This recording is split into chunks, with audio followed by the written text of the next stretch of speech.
Bismillahirrahmanirrahim. Assalamu alaikum, my dear literature lovers. Hopefully, all of you are feeling greatly good and hoping for the best.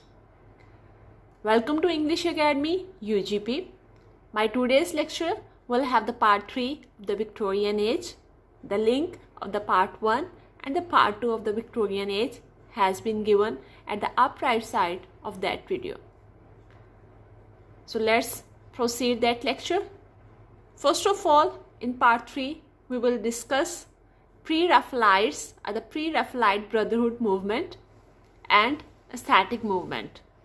PreRaphaelites or the PreRaphaelite Brotherhood was founded in September 1848. It was the most significant British grouping of 19th century.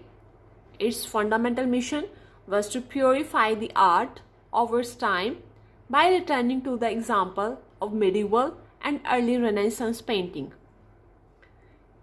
The life of that movement was very short, but it persisted in 20th century also and profoundly influenced the aesthetic movement, symbolism, the art and the crafts movement.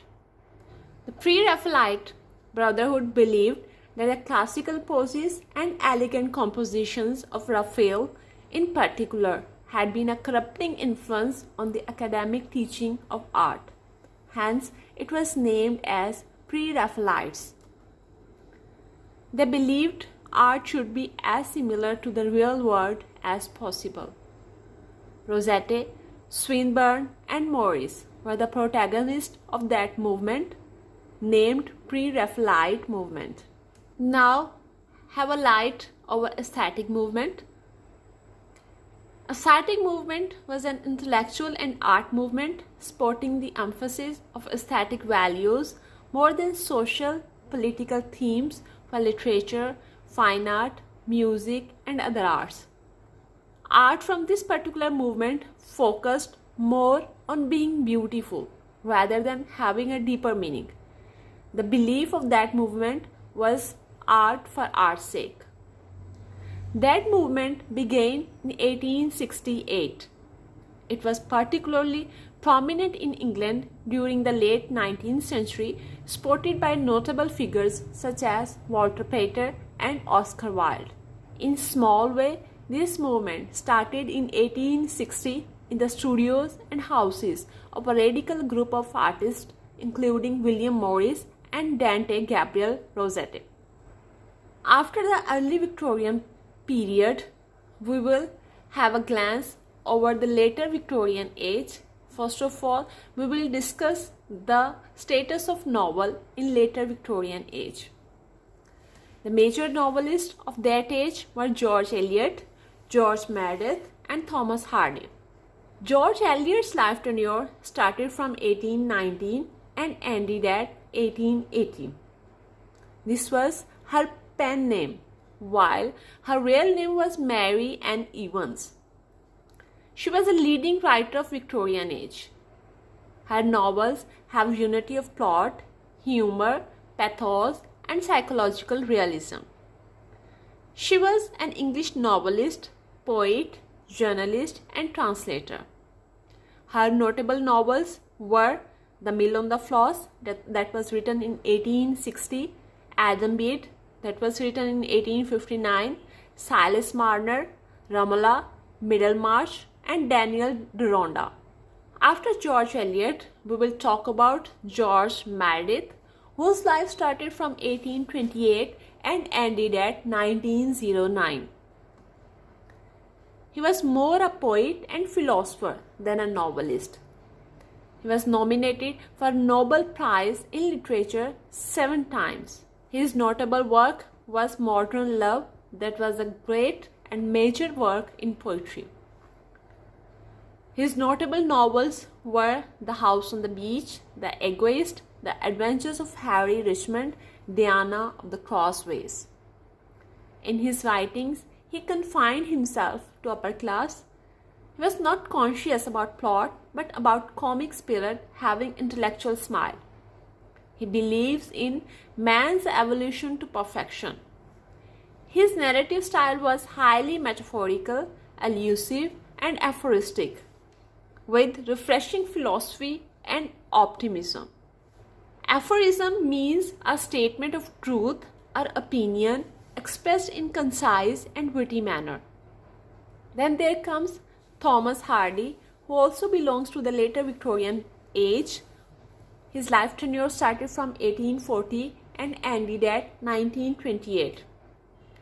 He was a great English novelist and a great poet also. He was influenced by Romanticism. His famous novels were Far from the Madding Crowd, that was written in 1874, The Mayor of the Castle Bridge, that was written in 1886, Test of the D'Urbervilles, that was written in 1891, Jude the Obscure, that was written in 1895, The Return of the Native. He has pessimistic philosophy. He believes that chance, that was a blind force of nature, can change man's destiny. He regarded himself a poet, but initially he got fame as a novelist. His poems were lauded by Ezra Pound, W.H. Auden, and Philip Larkin. After having a glance of the novels in the later Victorian age, let's discuss the prose writers of the later Victorian age.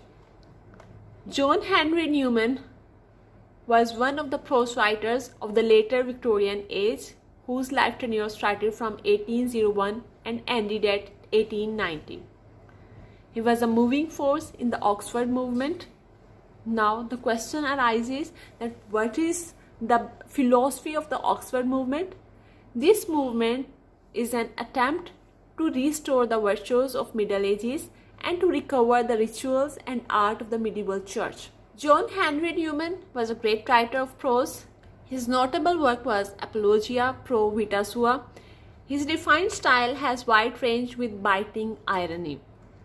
Walter Horatio Pater, whose life started from 1839 and ended at 1894, was also the prose writer of the later Victorian age. He was an English essayist, literary and art critic. His notable works were The Renaissance and Marius the Epicurean. He has the notable awards that were Honorary Legum Doctor and the University of Glasgow. He was more close to Ruskin. He followed a new line of criticism. He was an Epicurean. Epicureans were related to the philosophy of Epicurus, and Epicurus was a Greek philosopher whose philosophy was highest good is pleasure. Horatio Pater was a worshipper of beauty. This was the literary background of the later Victorian age. Hopefully, you have got the whole Victorian age along with its political and literary background. Don't forget to like and share that video with your friends and subscribe that channel. And also leave your precious remarks in the comment box. With this, I like to end my today's lecture. Keep smile and be versatile. Stay connected, stay updated and stay blessed. Allah Hafiz.